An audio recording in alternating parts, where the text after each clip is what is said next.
Hey guys, welcome to the Daily Word Bible Study, a plain and simple book by book, chapter by chapter, and verse by verse study through the entire Bible. We are in the Prophecy of Malachi, which is the last book of the Old Testament and our last book through our journey all the way through the Bible, teaching every book of the Bible, verse by verse and chapter by chapter. Okay, we're on chapter 2. As I said, we're doing a slow crawl through this chapter because it has some things that I don't often get to deal with, and especially um, so when I come across them, I have taken time to deal with them because I think it is important. So we're going to get into in this chapter marriage, divorce, okay, which I think is important. All right. We're going to pick it up at verse 10. We went to it last time. It says, don't all of us have one Father? Didn't one God create us all? Why then do we act treacherously against one another, profaning the covenant of our fathers? Okay. So sometimes this is exposing the hypocrisy of people who should know better, who should be doing better according to God's standards. And I like this because notice the rebuke of dealing treacherously against your brother. Now, on this, let me just say this. We should be aware. Now, you see this rebuke here. As we are reading it, how we would apply this to ourselves is not to mistreat our fellow brothers. The reality is, unfortunately, that many do. So let me just kind of sum this up and and I didn't expect to kind of go this way, but this thought kind of uh, pop um, popped in my head as I'm reading this. When he says dealing treacherously with your brother, or mistreating. I don't know if you're going to get into it further, but I'm just going to kind of take this thought. Many Christians, especially in the area of dealing with one another, in dealings with one another, like business. And let me just say this: don't take for granted that every peop, everyone who goes by the name of Christian is going to treat you right. Be on your guard. Don't be. There's a lot of people defraud one another. So again, it's just I just want to say, be careful in your dealings with people. Okay. Um, in business, be wise. Don't just go, well, because they're my Christian brother, I'm going to take their word for it. Get it in writing. Whatever your business dealing is, if Jesus himself was to enter into a business arrangement with you, he wouldn't mind putting in paper, writing it down on a contract. Okay, so I'll leave it at that. Verse 11 says, Judah has acted treacherously, and a detestable thing has been done in Israel and in Jerusalem. Well, what is that? He says, for Judah has profaned the Lord's sanctuary, which he loved, and has married the daughter of a foreign god. Now, this statement here, look at verse 12. The man who does this, may the Lord cut off any descendants from the tents of Jacob, even if they present an offering to the Lord of hosts.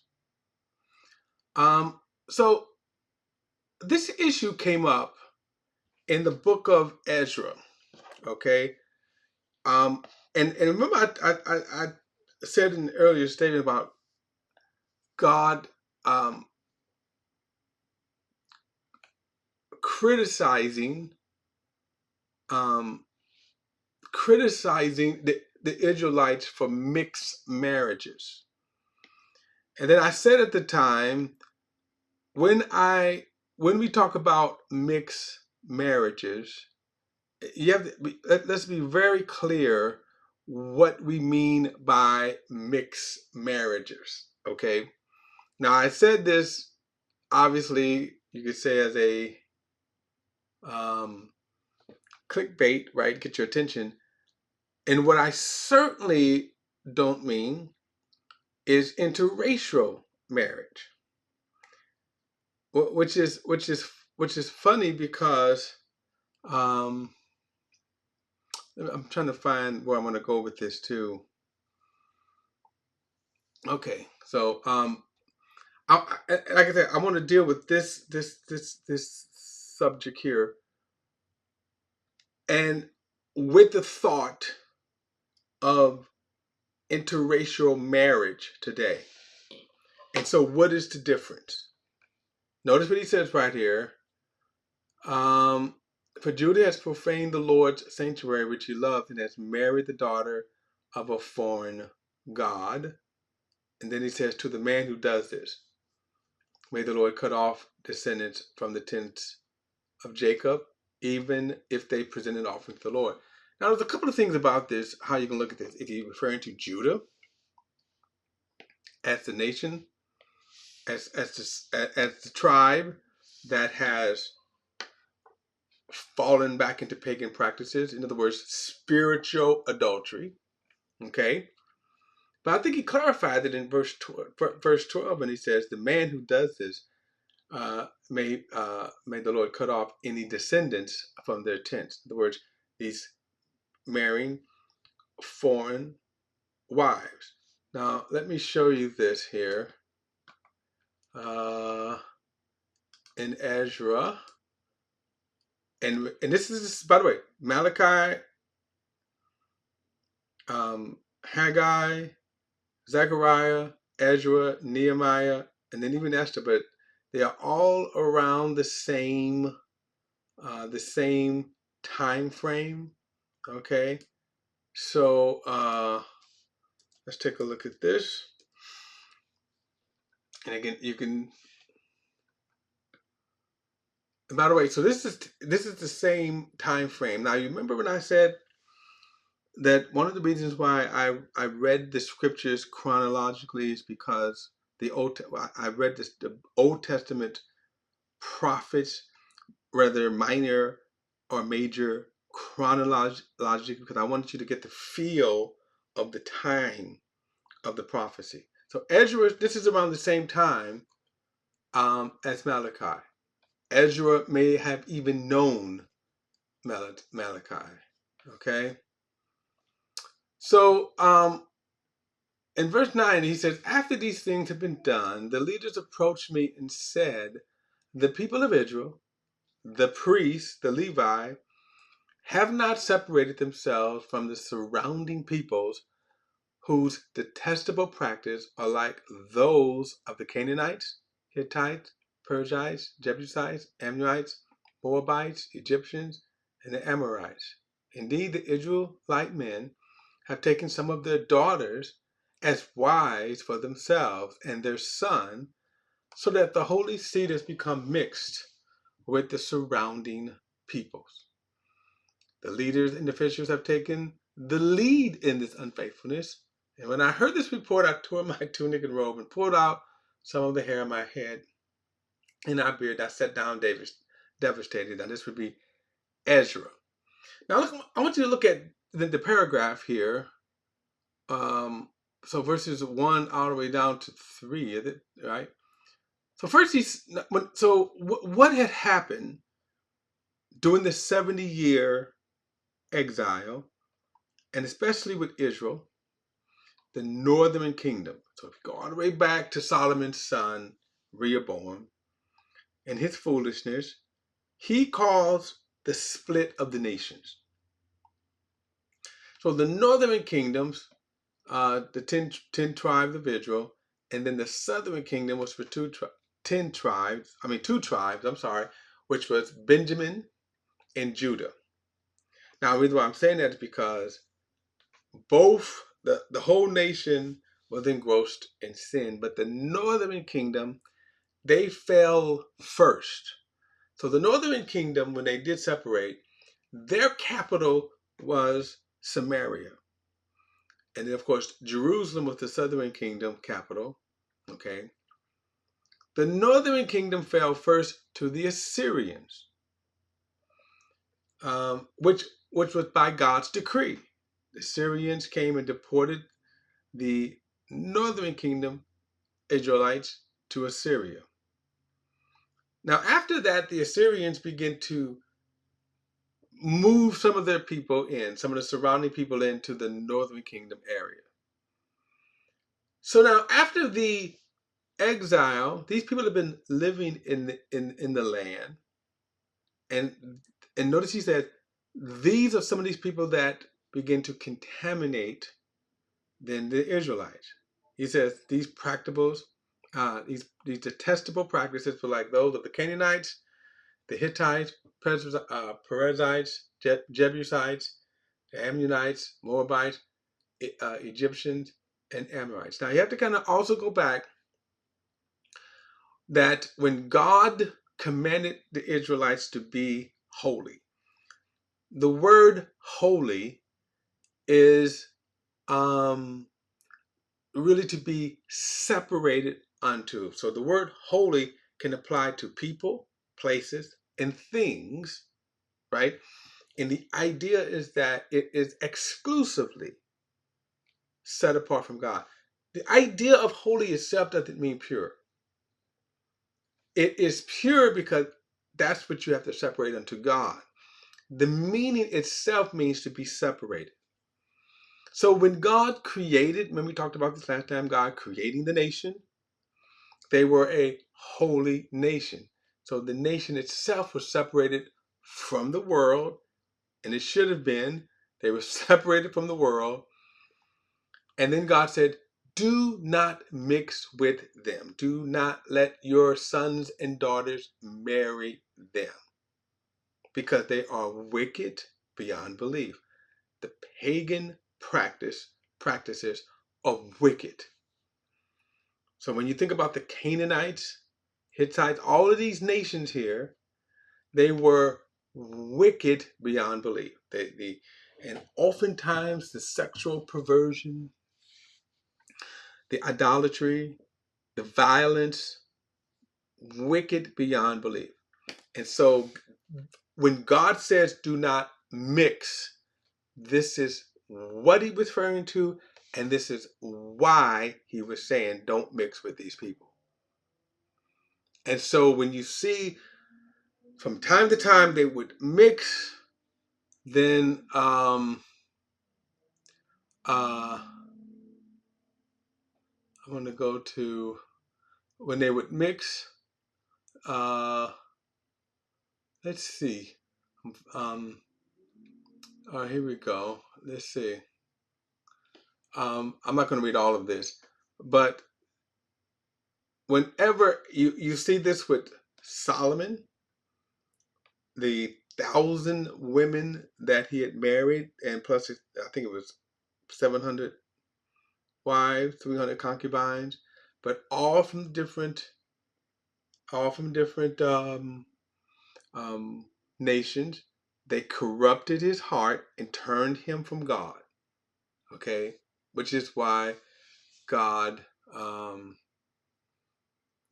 had said this. Let me see. I want to see here.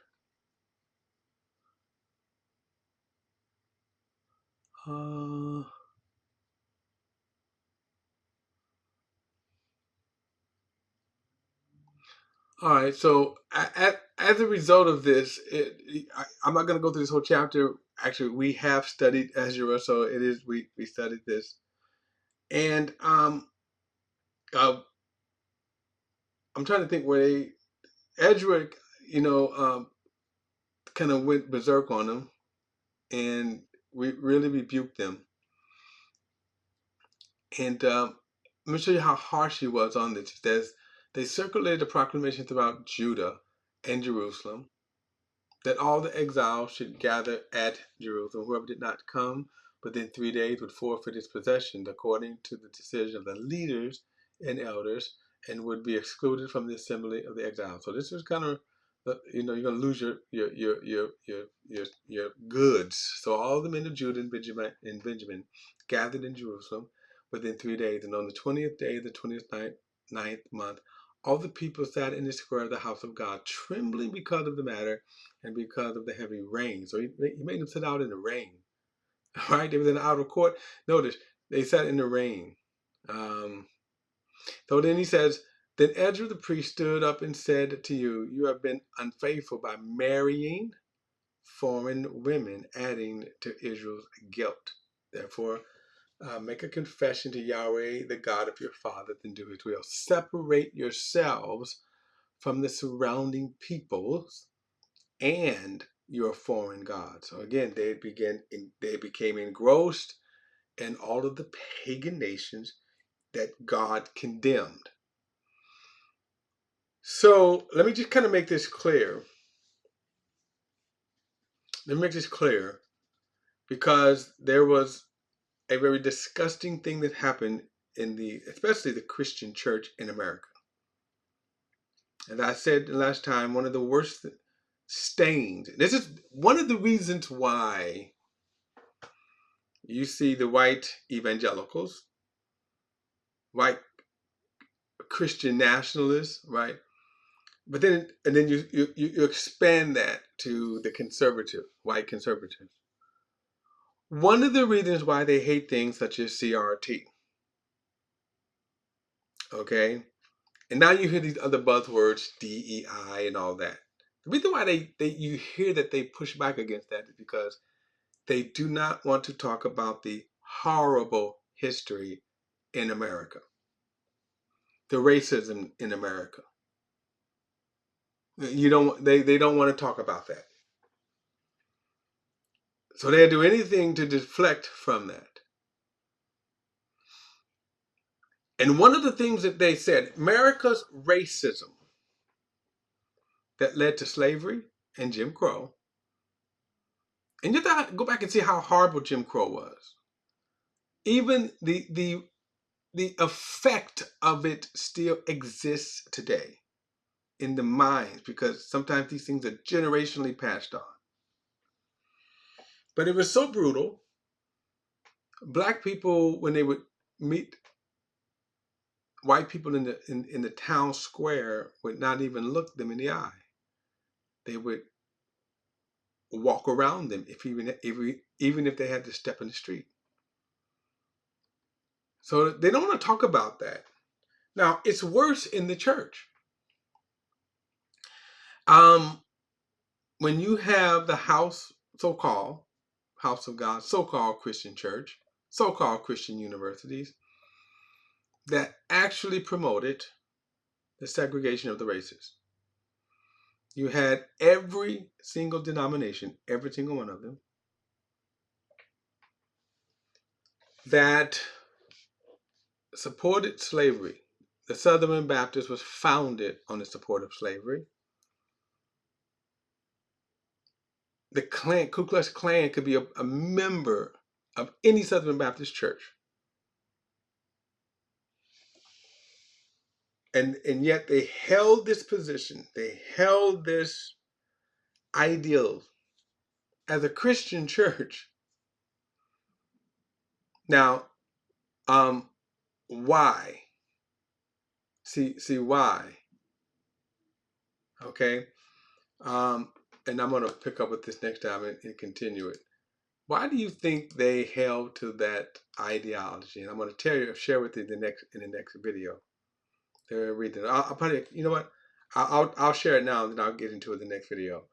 The reason why America was racist, the reason why America was founded on race, is why it's seed, it's ingrained in America as racist. It's because they did that by law, they did that by pseudoscience, and most of all, they did it by Christianity. All right, guys, don't forget to like and share this video and subscribe to BP, the Bible Perspective. And as always, if you have a thought, a comment, add it to the comment section below. All comments are welcome, and I'll see you in the next study.